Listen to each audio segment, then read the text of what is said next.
मेरा नाम है जतिन और आप देख रहे हैं द अवधूत आनंद। पितृपक्ष शुरू हो चुके हैं, तो मैंने सोचा कि क्यों ना आज के वीडियो में हम अपने पितृदेव के बारे में कुछ बातें डिस्कस करें। पहले तो ये समझते हैं कि पितृदेव होते क्या हैं, फिर ये समझने की कोशिश करेंगे कि आखिर हमारे जीवन में इनकी क्या इंपॉर्टेंस है, क्या महत्व है, और अंत में ये भी डिस्कस करेंगे कि कैसे इन पितृपक्ष के जो ये 13-14 दिन होते हैं, इसमें किस प्रकार अगर हमारे जीवन में पितृ दोष है, यानी अगर हमारे पितृ हमसे रुष्ट हैं, तो हम कैसे उन्हें मना सकते हैं,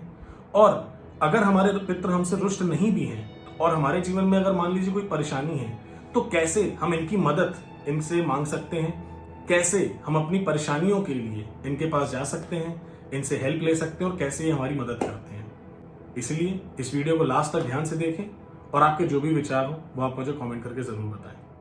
दोस्तों, दुनिया में ऐसे बहुत से धर्म हैं, ऐसे बहुत से कल्चर हैं, ऐसी कई सभ्यताएं हैं जिनका ये मानना है कि हमारे परिवार के जो बड़े बुजुर्ग होते हैं, जो पूर्वज होते हैं, वो अपने देह त्याग करने के बाद एक योनि में जाके स्थापित हो जाते हैं, एक ऐसी अवस्था को प्राप्त होते हैं जहां से वो देव तुल्य होते हैं, यानी वो हमारे लिए वंदनीय है, उनकी हमें पूजा करनी चाहिए, उनका हमें रिस्पेक्ट करनी चाहिए, क्योंकि वो हमारी रक्षा करते हैं, उनकी गाइडेंस हमें लाइफ में बहुत हेल्प करती है। अगर हिंदू धर्म की बात की जाए तो हिंदू धर्म में भी ऐसी मान्यता है कि हमारे जो बड़े बूढ़े हैं, जो हमारे पितृ हैं, देह त्याग करने के बाद एक एस्ट्रल एंटिटीज का, एक अलौकिक जगत में ऐसी शक्तियों का एक समूह है जो हर परिवार के लिए होता है, जिनको हम उनका पितृदेव कहते हैं। इंग्लिश में इनको हम गार्डियन एंजल्स भी कहते हैं। तो यही वो समूह है, यही वो शक्तियां हैं जो निर्धारित करती हैं कि मां के गर्भ में पलने वाला जो भ्रूण है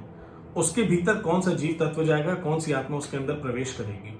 और इसीलिए हर व्यक्ति का एक पितृ ऋण हमारे हिंदू धर्म में बताया गया है कि पितरों का कर्जा हमारे सर पे होता है। जब हम अपनी जनरेशन को आगे बढ़ाते हैं, जब हमारे बच्चे होते हैं, तो पितरों को एक मौका मिलता है अपने शरीर धारण करने का, अपने जीवन की यात्रा को आगे बढ़ाने का। और इसीलिए अगर कोई भी व्यक्ति अपनी जनरेशन को, अपनी सभ्यता को आगे नहीं बढ़ाता है, तो वो पितृ ऋण से मुक्त नहीं होता।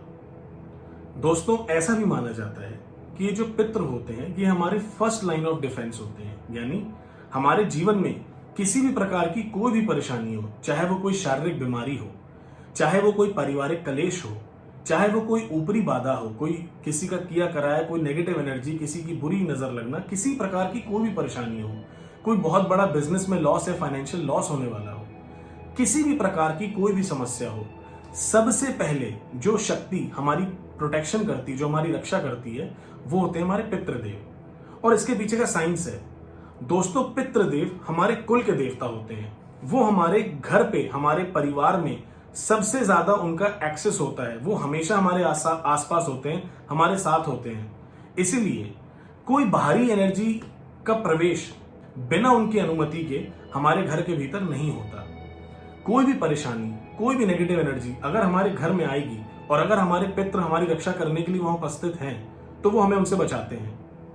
और इसीलिए अगर पितृ हमसे रुष्ट हो जाएं, अगर इसीलिए पितृ नाराज हो जाएं, तो बहुत मुश्किल हो जाता है उस व्यक्ति का अपने आप को बचाना।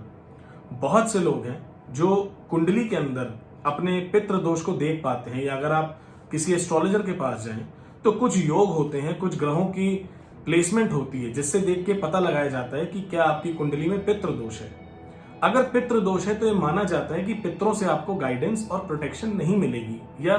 पितरों की संबंधित जो परेशानियां हैं, जैसे कि घर में कलेश होना, पिता और पुत्र के बीच में ना बनना, बेवजह लोगों का बीमार होना, घर में झगड़े लड़ाइयां होना, आग लग जाना, घर के अंदर मैले कुचैले बिस्तर गद्दे कंबल ये सब होना,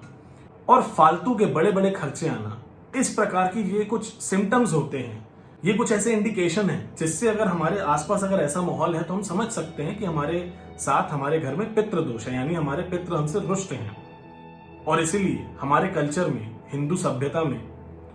घर में चाहे कोई शुभ कार्य हो, चाहे कोई अशुभ कार्य हो, कहने का अर्थात है चाहे किसी का जन्म हुआ हो, कोई शादी हो रही हो, किसी बच्चे का नामकरण संस्कार हो, या ऐसे और कोई भी अगर शगुन के मौके हैं, तब भी सबसे पहले पितरों को आह्वान किया जाता है, उनको बुलाया जाता है, उनको भोग दिया जाता है, उनसे प्रार्थना की जाती है। और उसी प्रकार जब घर में कोई गमी हो जाए, किसी का देहांत हो जाए, कोई चला जाए, उस समय भी पितरों का आदर किया जाता है, उनको बुलाया जाता है, क्योंकि ऐसा माना जाता है कि जो देह का त्याग करके जो भी तत्व अब इस शरीर को छोड़ के बाहर जा रहा है, उनको पितृ अपने समूह में, अपने आसपास, अपनी निगरानी में, अपनी गाइडेंस में रखें, और ताकि उस शक्ति की भी जो सदगति है वो उनकी सुपरविजन और उनकी गाइडेंस में हो। और इन दिनों में पितृपक्ष में ऐसा माना जाता है कि जो भी हमारे पितृ हैं वो इन दिनों में हमारे आसपास आ सकते हैं, उनका धरती लोक पे आना आसान हो जाता है, हमारे बीच में आना, और जो भी हम उनके लिए भोग देते हैं, जो भी उनके लिए हम पूजा पाठ करते हैं, जो भी हम उनको सकारात्मक ऊर्जाएं प्रदान करते हैं, उसको स्वीकार करना उनके लिए इन दिनों में आसान हो जाता है, क्योंकि ये दिन उन्हीं के लिए बने हैं,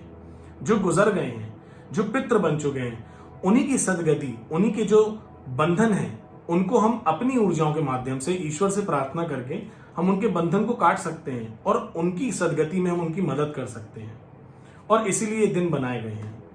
अब दोस्तों, हमने ये समझ लिया कि पितृदेव क्या होते हैं, हमने ये भी समझ लिया कि वो कैसे हमारी रक्षा करते हैं, क्या उनकी इंपॉर्टेंस है, कैसे वो हमें बचाते हैं। तो अब ये भी समझ लेते हैं कि इस पितृपक्ष के दौरान हमें ऐसा क्या करना चाहिए, ऐसे कौन से कुछ 3-4 उपाय हैं जो आसानी से हर कोई कर सकता है बिना किसी खास खर्चे के, और जिससे उनके पितृ अगर उनसे रुष्ट हैं तो भी वो मान जाएंगे, और अगर आपके पितृ दोष नहीं भी, अगर आपके पितृ रुष्ट भी नहीं है, तब भी आपको उनका आशीर्वाद हमेशा मिलता रहेगा। पितृपक्ष के दौरान सबसे पहले किसी भी व्यक्ति को अपने पितरों की सदगति के लिए अन्न दान करना चाहिए। जितनी आपकी शक्ति हो, जितना आपका बजट अलाउ करे, थोड़ा बहुत ज्यादा जितना आपको उचित लगे, कुछ खाने पीने का सामान आप किसी नीडी पर्सन को, किसी गरीब को, किसी फकीर को, किसी ऐसे इंसान को दें जिसको उसकी जरूरत हो, जिसके जीवन में खाने की कमी हो। और जब आप ऐसा करें तो दान करते वक्त ईश्वर से प्रार्थना करें, मन में संकल्प लें कि ये दान आप अपने पितरों की सदगति के लिए कर रहे हैं। इससे प्राप्त होने वाली जो भी सकारात्मक ऊर्जाएं हैं वो आपके पितरों की सदगति में उनकी मदद करें। इसके साथ साथ आप अपने घर में पितरों की सदगति के लिए संकल्प लेके भगवान के आगे ये बात कह के, जिस भी शक्ति को आप मानते हैं उनसे ऐसा वचन देते हुए नाम जप कर सकते हैं, मंत्र जाप कर सकते हैं, ताकि जो भी आपकी मंत्र जाप है, ध्यान की प्रक्रिया है, इससे जो भी प्राकृतिक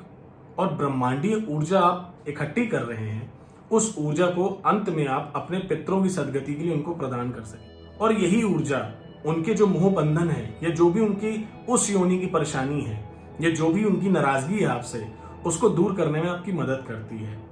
इसके अलावा पितृपक्ष में प्रतिदिन भगवान शिव की पिंडी पे, यानी शिवलिंग पे व्यक्ति को जल चढ़ाना चाहिए, और भगवान शिव से अपने पितरों की सदगति के लिए प्रार्थना करनी चाहिए। अगर हमसे कोई गलती हो गई हो तो अपने पितरों से माफी मांगनी चाहिए, क्योंकि दोस्तों आप जानते हैं कि भगवान शिव परम पिता हैं, पितरों के अधिपति हैं।